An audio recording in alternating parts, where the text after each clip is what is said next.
Good morning mga babe, samahan nyo nga ang babae na to dahil mapapanel extension ngayong araw.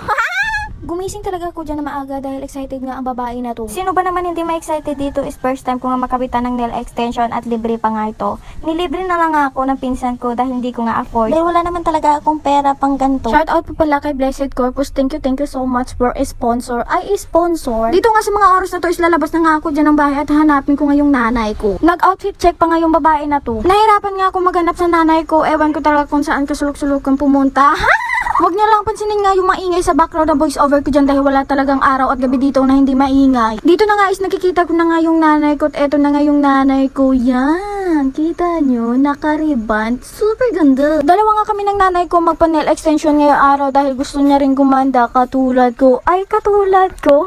Dito nga is umuwi muna kami dahil magbibihis pa daw siya ng damit dahil naka-outfit check nga ako dahil hindi rin yan magpapahuli ang nanay ko na yan. Kahit may anak na nga yan is hindi talaga magpapatalo dahil outfit check ang pinag-usapan. Go for the go talaga ang nanay ko na yan. Okay lang naman sa amin makikisabay siya ng outfit check para magkapatid lang naman tignan. Ay kapatid, hoy nanay ko yan! Dito na nga is papunta na nga kami sa paggawaan ng nail extension. Grabe talaga ng takbo ng motor na to. Super bilis talaga. Tignan nyo naman ang hair ng nanay ko. Ang haba-haba talaga, bagong ribbon pa yan. Oh, yung pilagmata ko baka matanggal ng hangin. Hangin lang talaga yung katapat dito.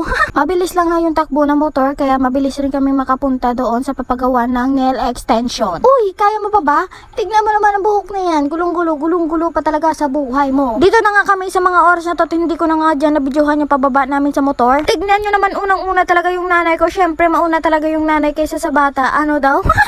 Heto na nga at nag-uumpisa na nga linisan yung kamay ng nanay ko dahil ikaw na nga yung nauna. Ikaw na nga. Thank you talaga sa pag-welcome sa aming dalawa ng nanay ko. Super bait talaga ng may-ari na to. Dito na nga is naghihintay na nga rin ako dito at tignan nyo naman yung kuko ko. Maayos pa ba yan?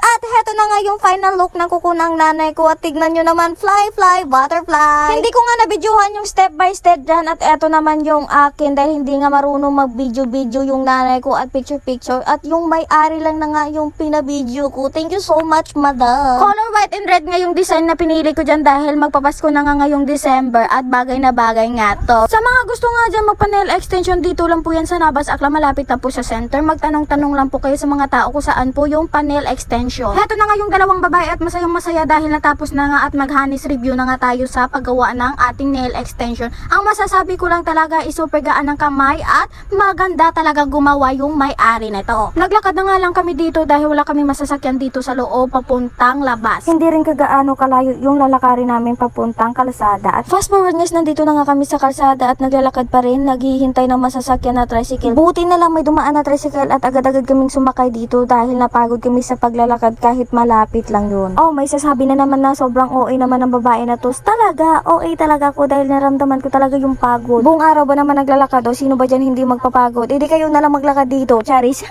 Katulad na naman ito, naglalakad na naman ang babae na to at umuulan nga, walang payong dala. At eto nga, basang-basa na naman, pati yung cellphone ba naman. Gumawa pa nga magpa-cute ang babae na to, imbis na itakbo mo na lang para hindi ka mabasa ng ulan. Paano ba naman makatakbo na mabilis ang babae na to? Tignan na naman ang daanan, isang dulas ka lang, taldok ulo mo dyan.